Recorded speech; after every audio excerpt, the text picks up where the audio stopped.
Classics YouTube channel. We are now going for a ride in our 1968 Chevy Camaro hardtop. Of course, you know the second year of the first generation is just as popular as the rest.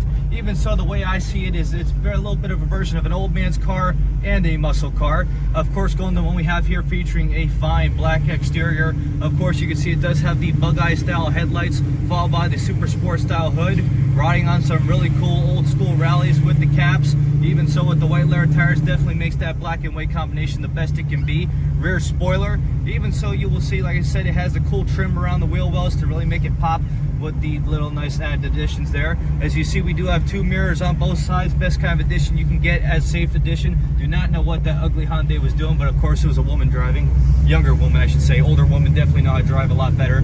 But even so, as we move on to the inside, you will see we do feature a 4-speed manual transmission, appropriate style console for the year of 68, followed by an upgraded Grant 3 spoke steering wheel. As you can see, we also have the Sun Pro style tack, followed by 3 Sun Pro gauges on the lower side of the passenger dash.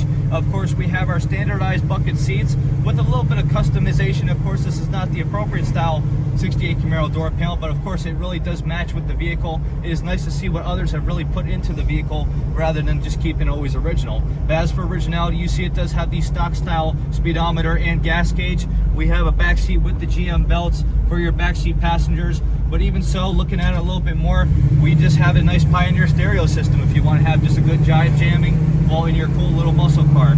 But as we move on to the engine bay featuring the 327 small block motor, you can see it does have headers to a dual pipe exhaust system coming out the back, 10-bolt rear end, subframe automobile. So of course it's lighter. If you ever want to race in the future, it is definitely the kind of vehicle you want to choose. It does have power steering, sad to say no power brakes, but of course handles just as good as all of our other vehicles here at Skyway. But as for now though, we are just going to get it turned around and up on the lift. So if you have a moment, folks, stay tuned with us to see the underneath.